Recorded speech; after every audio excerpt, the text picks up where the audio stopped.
There's something to be said here. People who looked at the pre-release leaks for this game and immediately review bombed it. So if you go to most review sites, you can see and look at a majority of the negative reviews that came out were made on 6/19/20, which is the release date of the game, which is impossible for them to come up with a synopsis before the game came out because it didn't. You know, do I think that these leaks hurt people's overall view on the games? Absolutely. But that's exactly why you should play and experience the game in its entirety with an open mind, without the nostalgia goggles of the first game, and then form an opinion. Now, to automatically say this is the worst game ever made after looking at the opening hour and then the last scene is absolutely ridiculous. You know, imagine someone who's never seen The Lion King and they look at the scene where Mufasa dies and they're like, wow, man, this is the worst movie ever made. You're an idiot. You know, you incel cucks, the bane of my existence, and you just honestly just make me ashamed to call you fellow gamers because you're not. You're just idiots. Now,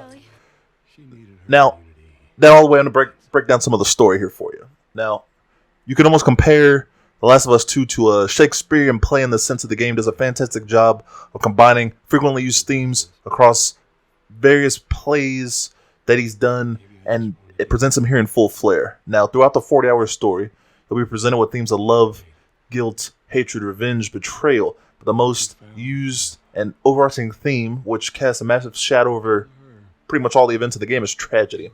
How well these other themes are interwoven into this action, reaction, and force could be used as an example as well, but I think the latter is better.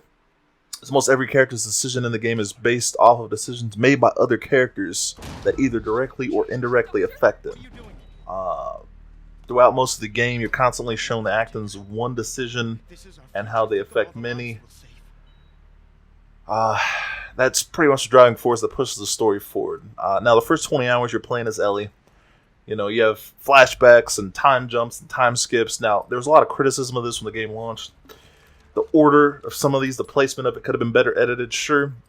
But really, I found no issue with them. Overall, definitely not a reason to dock points off the review score or to let it deter you from purchasing the game. From the end of the first game, it picks up pretty much where that fills and gives you a little bit of gap as to what Ellie and Joel were doing before going to Tommy's camp. It goes a little bit further into the future and kind of builds off Ellie and Joel's relationship. After Joel's killed in the opening of the game, Ellie goes on a quest for revenge to find his killers and exact justice. You go through various parts of her campaign with various characters. There's a little bit of backstory given to either of them. You know, you have Dina, love interest, Jesse, friend Tommy's pseudo-uncle of sorts. This could have been a little better developed in my opinion, but we'll see in Last of Us 3, I guess. Now, each character is further explored with somewhat of a deep dive into who they are and their motivations and what they represent. Everything for their actions, but could have been better done. Now, the second half of the game goes back to part 1 of the game, but from Abby's perspective. So, same thing I said, characters in her part, you know, there's no reason to retread, but it's a pretty well-made experience. You know, it definitely gives you an eye for both characters and makes you feel for both of them. I know there's a lot of criticism for her as a character, but in some aspects, she's better than Ellie. So, do what you will with that. This really just isn't a pleasant game. It's pretty depressing and it kind of just makes you contemplate life. It's probably one of the most visceral, grounded experience I've ever had in a game in recent memory. You know, I constantly found myself with a sense of unease and uncomfortability throughout its run. You know, when I finished the game, I did the last segment, I had to put the controller down and take a walk through my apartment complex. And that's not just a pushover statement for clickbait journalism. That's something I did. Constantly reminded of each character's decisions, how they impact the world and the characters they interact with. There are a few side characters who aren't given nearly as many screen times as I mentioned before being killed off or just kind of shoehorned to the side. Also, later in the game, there's some excellent villains who were just make the game stand out even more, but they just do not get nearly as enough screen time as they should. The game does a fantastic job with both characters and the story, each of their point of views. If they just tweak the placement of some of the scenes and what led into what. It could have been perfect, but because of that, it's some of the criticism stands true there. But overall, the story was solid. Now onto the gameplay. Probably some of the biggest improvements over the first game I can think of in recent memory. See a lot of comparisons drawn to other third-person games out there with better stealth mechanics, better shooting mechanics, or various different game mechanics. But remember, this is a direct comparison to the first game and no others. Now, one of the big issues I had with the first game was the combat sessions. Whether you're playing as Ellie or Joel, the combat sessions were just not really that fun. You know, you showed up, clickers, bandits, whatever sense, going to these areas. The gameplay wasn't bad by any means. In the same way, you know, a bowl of kicks isn't bad, but then you look up and you see that bowl of Cinnamon Toast Crunch in the back, and you're like, man, wow. You know, you got to take a deep sigh and you got to eat your kicks and sadness. It's all standard fare. You know, you got your pistols, bow, shotgun, hunting rifle, you know, recoil, weapon sway, the scopes. Check the boxes of anything competent that works, I guess, but just nothing really to impact it. Your guns didn't have a punch. You know, you go kill someone, you just say, hey, well, great, the section's almost over, fantastic. Stealth worked about the same. You pick up a brick, bottle, throw it, the enemy goes, look over, take it out, snap their neck, whatever. Clicker combat worked about the same. Push a thumbstick slightly slower to avoid contact with them. You come in, normal stealth section, kill them again. Not terrible, again, just does the bare minimum. Now, gunplay in this game has been drastically upgraded for the better. Guns have an actual weight to them, which is great. Impact is heard both from you, the enemy's environmental design due to the excellent sound design. A shotgun blasts through a leg, guess what? It's going to take their damn leg off, and enemies react to that. You know? Cries for help intensify in the distance, and parties call out Joe or Steve instead of Soldier 3947. Now, you get shot with the bow, your character actually has to remove the bow from them in order to stop the bleeding. You know, that decreases your health. Another excellent addition. Stealth elements have been added to the game as well. They introduce dogs, better enemy AI. You know, an enemy goes to look in your general direction. They don't just turn a blind eye when they see you and go, oh, well, she must be over here, even though I just saw her. They actually come and search. They turn behind dumpsters and trees, and they will get in the grass. They'll crawl under trucks and look for you. It's great. The dogs can sniff out your scent, so you're constantly moving. Clickers are often placed in specific environmental areas that have things working against you. For example, you might be in a warehouse where each doorway has chains laid out in the doorway. So if you sneak through that, if you're not careful, if you don't go prone during that section, you rattle those chains, guess what? That clicker's going to hear that. He's going to come after you. You could be in a box yard with scrap everywhere. One false move, boom, stairway to heaven. Some bandits or clickers, you know, you got the regular guys, you got your snipers, you got your big guys. You can't even face them in a stealth scenario sometimes. You know, the game lets you play the way you want to play, but sometimes you are forced into a situation where you have to kind of make the best of what you're given. There's more environmental puzzles, but there's no more terrible raft segments, thankfully. Cardboard boxes, crates, whatever you want to call them.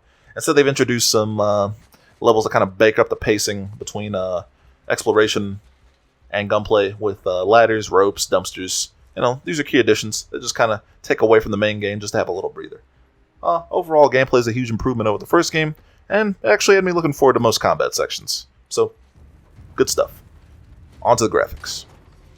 Now, there's really not much I can say here if you haven't seen gameplay or trailers already, other than what already cements this as one of the best looking games on this console currently, and dare say, of all time. Every aspect has been drastically upgraded and improved over the first game in this regard. From small individual blades of grass to character models, combat animations, environments look particularly great in areas that contrast different color hues, particularly in areas that stand out. There's a section where you go into a subway, submerged in complete darkness, with the only light being your flashlight and several red, carefully placed glow sticks by the enemies. It allows you to see the breath coming out of your character and the high density of spores in the area. Another area is a park that's been completely overgrown, thick, heavy foliage, and it's just dense enough for you and your character or enemies to hide in.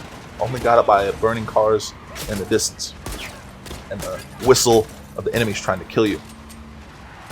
Characters and enemy in particular shine as an immense amount of detail has gone in upgrading and crafting them.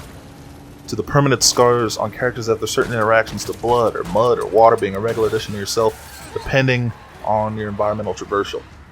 Get into combat sections and experience some beautifully crafted animations to full effect. Your character might get picked up and thrown through a window or slammed into a shelf, having only someone much larger than you. Break your melee weapon and slam an enemy in the fridge, repeatedly stab him in the stomach for a quick finish. You know, the amount of animations that they've crafted and created for almost every single scenario is astonishing. You need to give these guys credit where credit's due. In the graphics department, it's a strong highlight. It's perfect. I have no complaints. Now, onto the sound and voice. Now, one thing this game does in the sound department, it really makes you feel like you're in an apocalyptic area with no one but you and your own thoughts. Oftentimes, forms of media set in similar settings that be nuisances that distract from this and take you out of the atmosphere. This game does not. At all times, you feel that uncertainty through it. Due to the excellent sound design, weapons have a threatening boom to them. You shoot a fully upgraded revolver into someone's neck in an abandoned school building, you really feel the sound of it rattle through the halls and puts you into the immersion. Realistic death or injury sounds like characters. Enemies does a great job of keeping you immersed, and appropriate sounds match for each. Sound if you get shot with a pistol, you fall back, gurgling when you slit someone's throat open. Clickers are as threatening and fear-inducing as ever with their uneasy shrieks and clicks, keeping you on your toes at all times. It's especially unsettling to purposely set up a group of bandits with clickers and hear the screams of resentment in the background as they meet their end. Despite some characters not getting the screen time they deserve, each of the characters is voiced to near perfection, conveying all forms of emotion. An area of sound, the game does not fall short. Again, near perfect. Final verdict. All in all, Last of Us 2 is a near perfect gaming experience, only held back by a few gameplay areas that drag on for way too long, and some story segments that could have been edited better. With certain sections that could use trimming, give some of the characters needed screen time, use to answer some lingering questions that were still left out in the open. On a technical aspect, the game has no shortcomings. I experienced no gameplay, audio, graphical bugs, glitches of any kind in my personal playthrough. Now, it's not saying they don't exist, I'm just saying I played this personally, never had those issues.